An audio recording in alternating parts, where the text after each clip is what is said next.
जितेंद्र आव्हाडांवरील खटला fast track कोर्टात चालवावा. भाजपा प्रदेश उद्योग आघाडीच्या महिला अध्यक्षा सेजल कदम यांची वर्तकनगर पोलीस ठाण्यात तक्रार. कोट्यवधी हिंदू धर्मीयांचे दैवत प्रभू श्रीरामविरोधात अवमानकारक वक्तव्य करणारे राष्ट्रवादी काँग्रेसच्या शरद पवार गटाचे आमदार जितेंद्र आव्हाड यांच्या विरोधात फौजदारी गुन्हा दाखल करून फास्ट ट्रॅक कोर्टात खटला चालवावा अशी मागणी भाजपा प्रदेश उद्योग आघाडीच्या महिला अध्यक्षा सेजल संजय कदम यांनी वर्तकनगर पोलीस ठाण्यात केली आहे. वर्तकनगर पोलीस ठाण्याचे पोलीस निरीक्षक संतोष गायकर यांची भेट घेऊन श्रीमती सेजल कदम यांच्या नेतृत्वाखाली शिष्टमंडळाने शुक्रवारी आव्हाडांविरोधात तक्रार केली, तसेच त्यांच्या अटकेची मागणी केली. या प्रश्नावर उपमुख्यमंत्री देवेंद्र फडणवीस, भाजपाचे प्रदेशाध्यक्ष चंद्रशेखर बावनकुळे यांच्या नेतृत्वाखाली भाजपा उद्योग आघाडीचे प्रदेशाध्यक्ष प्रमोद वाकोडकर यांच्या मार्गदर्शनाखाली आंदोलनाच्या माध्यमातून महाराष्ट्रभर ही मागणी करण्यात येत आहे, असे सौ सेजल कदम यांनी सांगितले. जितेंद्र आव्हाडांनी अशा प्रकारे वक्तव्य करून सर्वच भारतीयवासींचा अपमान केला आहे. आव्हाड यांच्याकडून नेहमी हिंदू देवदेवतांचा अपमान केला जातो. हिंदू धर्माबद्दल अभद्र बोलले जाते. त्यांच्या या कृतीचा निषेध सर्वच स्तरातून होत आहे. आता श्रीराम विरोधात वक्तव्य केल्यामुळे त्यांच्यावर कठोर कारवाई करावी, अशी मागणी सौ सेजल संजय कदम यांनी केली. तसेच आव्हाडांना ज्येष्ठ नेते शरद पवार यांनी समज द्यावी, असे त्या म्हणाल्या.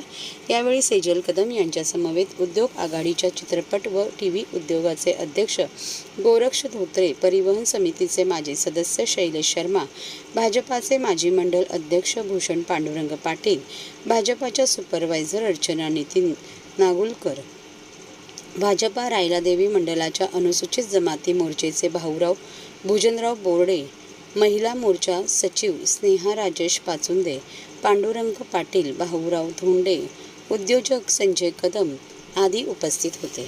नमस्कार, मी सेजल कदम, ठाण्यातली रहिवासी आहे. BJPच्या महाराष्ट्र उद्योग आघाडी महिला सेनेचे अध्यक्ष आहे. आमचे प्रदेश अध्यक्ष श्री बावनकुळे साहेब, डेप्युटी कमिशनर CM देवेंद्रजी फडणवीस साहेब आणि आमचे प्रदेशाध्यक्ष श्री प्रमोदजी वाकोडकर साहेब यांच्या आदेशाने आज मी वर्तकनगर पोलीस स्टेशन ठाणे येथे निवेदन द्यायला आलेली आहे की जितेंद्र आव्हाड यांनी जे वक्तव्य केलेलं आहे, श्री प्रभू रामचंद्र हे जे आमचे आराध्य दैवत आहेत भारताचे, ह्यांचा आता एवढा मोठा सोहळा येत्या काळात होणार आहे राम मंदिराचा, आणि अशा नाजूक जे आत्ताचं वातावरण आहे, सोहळ्याचं वातावरण आहे, आनंदाचं वातावरण आहे पूर्ण महाराष्ट्रात, पूर्ण देशभरात, आणि अशा वेळेला अशा भावना व्यक्त करणं हे काही योग्य वाटत नाही आहे. असे सगळ्या आमच्या महिलांची मनं, पुरुषांची मनं दुखावली गेलेली आहेत. त्यांच्या विरोधात आज निवेदन देऊन त्यांच्यावर फौजदारी गुन्हा दाखल व्हावा अशी मी मागणी करत आहे. शिवाय जे आमचे प्रभू रामचंद्र, जे आमचे दैवत आहे, त्यांचा जो आदर्श आज हिंदू धर्मातल्या सगळ्या महिला एक वेगळ्या पद्धतीने घेतात, आणि अशा पद्धतीने ही व्यक्ती असं विधान करून जे वक्तव्य करते, मला कळत नाही आहे हे काय दंगली घडवायच्या त्यांना की काय करायचं समजत नाही आहे. महाविकास आघाडीतले जे हे यांचं सरकार आहे, त्याच्यातले श्री आदरणीय शरद पवार साहेब, आदरणीय उद्धव ठाकरे साहेब यांनी ह्या व्यक्तीला थोडीशी समज द्यावी, थोडीशी भाषा शिकवावी, कशी बोलावी, की जेणेकरून येत्या काळामध्ये त्यांच्या तोंडातनं चांगली विधानं निघतील अशी मी अपेक्षा करते. जय हिंद, जय महाराष्ट्र.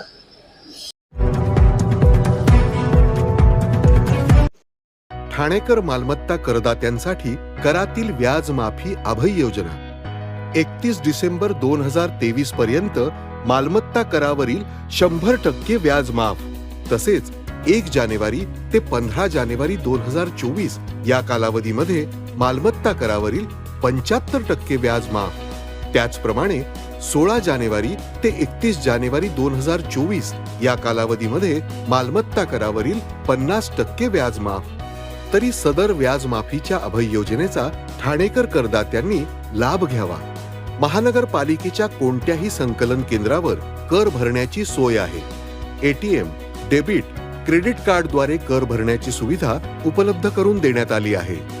सोमवार ते शनिवार या दरम्यान सकाळी 10:30 ते सायंकाळी 5 वाजेपर्यंत संकलन केंद्राची वेळ असून करदात्यांच्या सोयीसाठी रविवारी संकलन केंद्र सकाळी 10:30 ते दुपारी 1:30 वाजेपर्यंत सुरू ठेवण्यात येत आहे.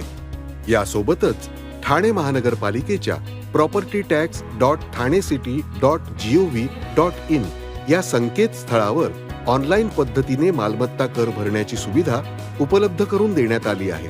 तसेच गुगल पे, फोन पे, पेटीएम आणि भीम ॲपद्वारे आपला कर सुलभतेने जमा करू शकता. ठाणे महापालिका क्षेत्रातील सर्व करदात्यांना विनंती आहे की आपण या व्याज माफी अभय योजनेचा जरूर लाभ घ्या आणि आपला मालमत्ता कर लवकरात लवकर महापालिकेमध्ये जमा करून महापालिकेस सहकार्य करा. धन्यवाद.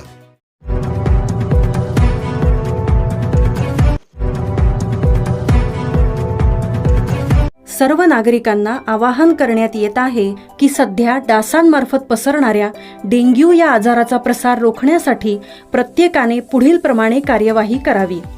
डेंग्यू आजार एडिस इजिप्टी हा डास चावल्याने होतो. या डासांची पैदास साचलेल्या किंवा साचवलेल्या स्वच्छ पाण्यामध्ये होते. 8 दिवसांपेक्षा जास्त दिवस पाणी उघडे व साचून राहिल्यास त्यात डास अंडी घालतात. अंड्यांच्या अळ्या तयार होऊन पुढे डास तयार होतात. यासाठी आपल्या घरातील पाणीसाठे उदाहरणार्थ बॅरल्स, पिंपे, टाक्या, हौद, रांजणे इत्यादी दर आठवड्याला रिकामे करून घासून पुसून कोरडे करून पुन्हा भरावे. 1 दिवस कोरडा दिवस म्हणून पाळावा. पाणी साठ्यांना घट्ट झाकणे बसवावीत किंवा जुनी साडी, चादर, धोतर यांनी बांधून झाकून ठेवावीत, म्हणजे डास त्यात जाऊन अंडी घालणार नाहीत. घराच्या गच्चीवर, आजूबाजूला, अंगणात कोठेही पाणी साचू देऊ नये. भंगार सामान उघड्यावर टाकू नये. उदाहरणार्थ टायर्स, प्लास्टिक सामान, कुंड्या, टाकाऊ वस्तू इत्यादी. अशा सामानात पावसाचे पाणी साठून त्यात डेंग्यूच्या डासांची पैदास होते. घरातील कूलर्स, फ्रीजच्या पाठीमागील ट्रे हे देखील वेळोवेळी कोरडे करावेत. लक्षात ठेवा, नुसत्या फवारणीने डास घनता कमी होत नाही, तर त्यासाठी डास पैदास ठिकाणे नष्ट करणे ही आपल्या सर्वांची जबाबदारी आहे. कोणताही ताप अंगावर न काढता जवळच्या शासकीय रुग्णालयात मोफत औषधोपचार घ्या. अशा प्रकारे नागरिकांनी सहकार्य केल्यास डेंग्यूचा प्रसार रोखणे सहज शक्य आहे.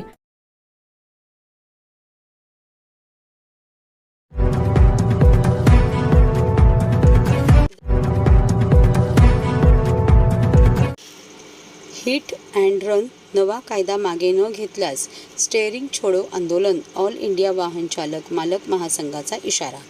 हिट अँड रन भारतीय न्यायसंहिता 2023 हा नवीन कायदा केंद्र सरकारने मागे घ्यावा, अन्यथा देशभरातील चालक स्टेअरिंग छोडो आंदोलन छेडतील असा इशारा ऑल इंडिया वाहन चालक मालक महासंघाने दिला आहे. शुक्रवारी शासकीय विश्रामगृहात आयोजित पत्रकार परिषदेत महासंघाचे संस्थापक, राष्ट्रीय अध्यक्ष कामगार नेते रमेश समुखराव यांनी या नवीन कायद्याचा निषेध केला. यावेळी महासंघाचे महाराष्ट्र प्रदेश अध्यक्ष सय्यद दस्तगीर, सचिव नंदकुमार नामदास, कार्यवाह विनोद येतुस्कर आदी पदाधिकारी उपस्थित होते. केंद्र सरकारने नुकत्याच पारित केलेल्या हिट अँड रन कायद्यान्वये अपघात झाल्यास वाहन चालकास 7 लाख रुपये दंड, 10 वर्षाचा कारावास भोगावा लागणार आहे. वास्तविक वाहन चालक दिवस रात्र 24 तास खाचखळगे असलेल्या रस्त्यावरून वाहने हाकत असतात. अशावेळी काही अपघात वा दुर्घटना झाल्यास केंद्र सरकार कोणतीही आर्थिक मदत करत नाही. वाहन चालकाची चूक नसतानाही किंवा ब्रेक फेल होऊन अपघात झाल्यास त्याला जबाबदार कोण? कधीकधी चालकाचा मृत्यू होतो, परंतु यासाठी केंद्र सरकारने कोणत्याही धोरणात्मक उपाययोजना केलेल्या नाहीत किंवा वाहन चालकांच्या न्याय हक्कांसाठी स्वतंत्र कायदाही केलेला नाही. किंबहुना केंद्र व राज्य सरकारकडे यासाठी स्वतंत्र विभाग सुद्धा नाही, असा आरोप रमेश समुखराव यांनी पत्रकार परिषदेत केला. तसेच वाहन चालकांवर होणाऱ्या अत्याचाराच्या विरोधात यापुढील लढाई मुंबईतील आझाद मैदान व दिल्ली येथील जंतर मंतर येथे आक्रोश मोर्चा काढण्यात येणार असून हा काळा कायदा रद्द न केल्यास देशभरातील वाहन चालक स्टेअरिंग छोडो आंदोलन करणार असल्याचा इशारा ऑल इंडिया वाहन चालक मालक महासंघाच्या वतीने देण्यात आला आहे. हिट अँड रनच्या कायद्याचा आम्ही निषेध करतोय. हा कायदा आम्हाला मान्य नाही.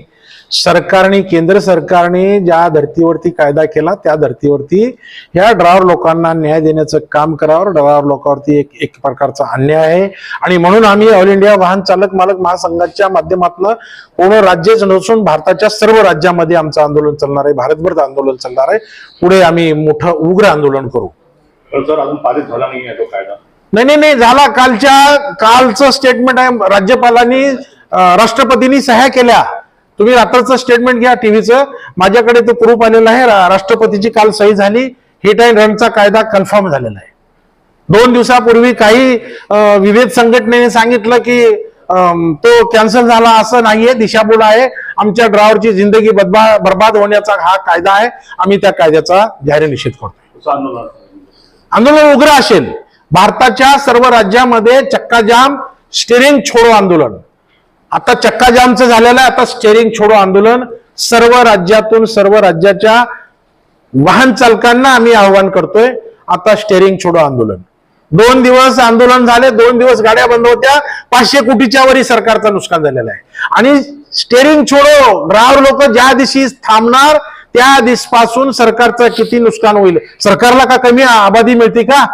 एक प्रकारे ह्याच्यामध्ये सरकारला 50% आमदानी आणि ह्या वाहतूक सेक्टर मधनं सरकारला 50% महसूल मिळतो.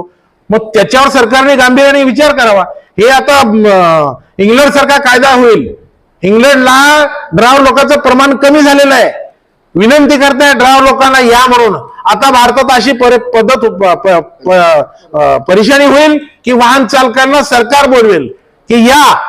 तेव्हा आता येणाऱ्या काळामध्ये बऱ्यापैकी वाहन चालकांचं, ड्रायव्हर लोकांचं प्रमाण कमी होऊन जाईल. जनतेच्या सुविधेसाठी हा वाहन चालक भारताचा 1 नंबर सैनिक आणि दुसऱ्या नंबरचा रोडवर चालणारा सैनिक हा ड्रायव्हर आहे. आणि या ड्रायव्हरला कोविडमध्ये कामं केलं नाही का? देशाला जगवलं या ड्रायव्हर लोकांनी. आणि ह्याच्यावर कायदा आणि जनतेला पेट्रोलसाठी, अन्न सगळ्या काही व्यवस्थेसाठी जर का ड्रायव्हरने विचार करावा असं वाटत असेल तर सरकारने 10 वर्ष कोण जाईल जेलमध्ये? परिवार कोणाला प्यारा नाही का? परिवारावर अन्याय होतोय. 10 वर्ष जेल, 7 लाख रुपये दंड, पगार चालवून त्याच्या मुलाबाळाचं शिक्षण करू शकत नाही. आणि मग जनतेच्या या अत्यावश्यक सेवेसाठी सरकारनं तर धोरण ठरवावं काय करायचे. ती पेट्रोल बंद होतील, डिझेल बंद होतील. वाहन चालकांनी, ड्रायव्हर लोकांनी स्टेरिंगच जर सोडली तर निश्चितपणे काही लोकांना अशी वेळ येईल. पुढच्या काळामध्ये आपण सगळे साक्षीदार असाल. आमचे आंदोलन आहेत. काही लोकांना 4-4 दिवसाचे फ्रीज मधले पाव सुद्धा खायची वेळ येईल. स्टेरिंग सोडली काय करणार? 50% भारताची अर्थव्यवस्था याच्यावर चालणारी आणि दळणवळण यंत्र बंद होऊन जाईल. एका पर्सननी कोर्टामध्ये दाखल केलेला आहे हा गुन्हा, आपला हा कायदा रद्द करावा. त्याचा आणखी निकाल आलेला नाहीये. परंतु निश्चित आम्ही कोर्टाला जाऊ, कोर्टातही जाऊ आणि कायदेशीर लढाई लढू आणि रस्त्यावरची पण लढाई लढणार आहोत. आम्ही 10 तारखेपर्यंत वाट पाहतोय. 10 तारखेपर्यंत सरकारचा काय निर्णय होईल, सरकार याच्यावर काय निर्णय घेते ती बघूया. पुन्हा रस्त्यावरची लढाई आणि एक बाजूला कोर्टाची लढाई. न्यायव्यवस्था आम्हाला न्याय देईल आणि सर्वच न्याय व्यवस्था असेल, भारत देशाचं पूर्ण यंत्रणा असेल. ही व्यवस्थाच्या वाहन चालक म्हणजे ड्रायव्हरवर डिपेंड आहे. तुमच्या आमच्या जीवनातला अत्यावश्यक घटक म्हणजे ड्रायव्हर आहे. प्रत्येकाच्या जीवनातला विचार करा. मैतापासून हॉस्पिटल पासून सगळीकडे नेणारा हा ड्रायव्हर आहे. मग तो रिक्षा चालक. वर्तकनगर पोलीस स्टेशनच्या वतीने रेझिंग डे संपन्न. पोलीस आणि नागरिक यांच्यातील दरी कमी व्हावी याकरिता ठाणे पोलिसांच्या वतीने अभिनव शक्कल लढवण्यात आली आहे. विद्यार्थी दशेपासून विद्यार्थ्यांना पोलिसांच्या कार्यप्रणाली आणि हत्याराची माहिती व्हावी या उद्देशाने वर्तकनगर पोलीस स्टेशनच्या वतीने आज शुक्रवार 5 जानेवारी रोजी रेझिंग डे कार्यक्रमाचे आयोजन करण्यात आले होते. यावेळी संस्कार शिवाई विद्यालय शिवाईनगर ठाणेच्या विद्यार्थ्यांना वर्तकनगर पोलीस स्टेशनमधील कामकाज, हत्यार, वायरलेस कम्युनिकेशन आणि जेलबाबत माहिती देण्यात आली आहे. सदरवेळी पोलीस निरीक्षक संतोष गायकर गुन्हे व सपोनी सागर गोटे 1 846 जितेंद्र बिरारी व गोपनीय कर्मचारी यांच्यासह संस्कार शिवाई विद्यालयाचे श्रीमती साधना कांबळे, मुख्याध्यापिका प्राथमिक व माध्यमिक junior college Shri Ramiya Wadkar, administration प्रभारी यांच्यासह 6 ते 7 शिक्षक वर्ग व 120 विद्यार्थी व विद्यार्थिनी उपस्थित होते. रेझिंग डे निमित्ताने आज संस्कार पब्लिक स्कूल वर्तकनगर इथं स्टुडंट्सने पोलीस स्टेशनला भेट दिली. तर भेटी दरम्यान पोलीस स्टेशनचं जे बेसिक काम आहे, कशा प्रकारे बेसिक काम चालतं की ठाणे अंमलदार कक्षामध्ये येणाऱ्या प्रत्येक तक्रारदाराची तक्रार नोंद करून घेतली जाते. त्याच्यानंतर वायरलेस सेटवरती कशा प्रकारे काम चालतं, सेफ्टीसाठी आपण 100 नंबर 112 नंबरला कॉल करतो, तो कॉल कंट्रोलला जातो. त्याच्यानंतर तिथून वायरलेस सेटवरती पोलिसांना माहिती प्राप्त होते. त्याच्यानंतर पुढची कारवाई आपण पोलीस पाठवून पुढची कारवाई करून घेतो. याच्या बेसिक गोष्टी आहेत, याचा अवेअरनेस सगळं स्टुडंट्समध्ये आपण केलेलं आहे. आणि भविष्यात त्यांना काही प्रॉब्लेम आला तर इमर्जन्सी कसं आपण पोलीस हेल्पसाठी किंवा पोलीस कंट्रोलला कॉल करतो, 100 नंबर 112 नंबर, त्याचं इम्पॉर्टन्स काय आहे की बाबा पोलीस तुम्हाला तात्काळ मदतीसाठी पोहोचतात, या बाबतीत अवेअरनेस केलेलं आहे रेजिंगच्या निमित्ताने. मुलांमध्ये एक्साइटमेंट भरपूर होती आणि पोलीस स्टेशन म्हणलं की मुलांचं थोडंसं अट्रॅक्शन पॉईंट असतो. त्यात वेपन्स वगैरे त्यांना बघायला मिळाले, लॉकअप बघायला मिळालं, या गोष्टींचं अट्रॅक्शन असतं मुलांना. तर त्याप्रमाणे ते आपण त्यांना सगळं दाखवलेलं आहे.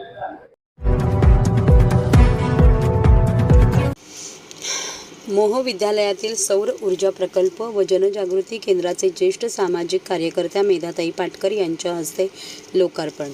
जनरल एज्युकेशन इन्स्टिट्यूटचे मोह विद्यालय व रमेश परमार कनिष्ठ महाविद्यालय ठाणे आयोजित गुरुवर्य सहवी कुलकर्णी सौर ऊर्जा प्रकल्प व जनजागृती केंद्राचे लोकार्पण गुरुवारी ज्येष्ठ सामाजिक कार्यकर्ता मेधाताई पाटकर यांच्या हस्ते संपन्न झाले. यावेळी व्यासपीठावर डॉक्टर संजय मंगला गोपाळ, सौ लतिका प्रभा मोतीराम, माजी शिक्षक सुबोध देशपांडे, उषा केळकर, संस्थेचे कार्याध्यक्ष शैलेंद्र साळवी, कोषाध्यक्ष रवींद्र तामरस, कार्यवाह अद्धटराव, मुख्याध्यापिका निलांबरी जठार आदी मान्यवर उपस्थित होते. डॉक्टर संजय मंगला गोपाळ, सौ लतिका प्रभा मोतीराम यांनी दिलेल्या देणगीतून मोह विद्यालयात सौर ऊर्जा प्रकल्प उभा राहिला आहे. या प्रकल्पामुळे शाळेच्या वीज वापरात बचत होणार असून परिणामी वीज बिल कमी येणार आहे. यावेळी मेधाताई पाटकर म्हणाल्या की पृथ्वी आज जळत आहे म्हणून हिमालय ढासळत आहे. ऊर्जाधारित विकास थांबल्याशिवाय, तो कमी करत गेल्याशिवाय सूर्य काय चंद्रसुद्धा नवीन संसाधने मिळवून देणार नाही. अशा परिस्थितीत शाश्वत विकासाचे मार्गक्रमण करणे आवश्यक आहे. जिथे जिथे आपल्या आयुष्यात ऊर्जा वाचवता येईल तिथे तिथे वाचवावी आणि जिथे जिथे मनुष्य ऊर्जेचाच उपयोग करता येईल तिथे तिथे तो करावा. आज ग्रीन शब्द काळा झाला आहे. शेती बुलडोझरने तुडवून एअरपोर्ट बनवले जात आहेत. त्याला ग्रीनफील्ड एअरपोर्ट असे नाव दिले जात आहे. नैसर्गिक शक्तींच्या संसाधनावर आज कोट्यवधी जनता जगते आहे. कोरोना काळात सगळ्यांनी बघितले आहे की केवळ पैसा असून जीव वाचवता येत नाही, प्राणवायूच जीवन देतात.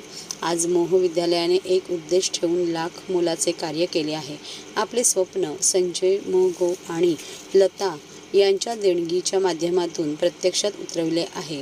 माझा सलाम असल्याचे सांगत मेधाताई पाटकर यांनी दोघांचे आणि शाळेचे कौतुक केले. तसेच हा प्रकल्प प्रेरणादायी असून समाजापुढे आणावा आणि प्रसार करावा असे आवाहन त्यांनी केले. सूत्रसंचालन सौ स्नेहा शेडगे यांनी केले.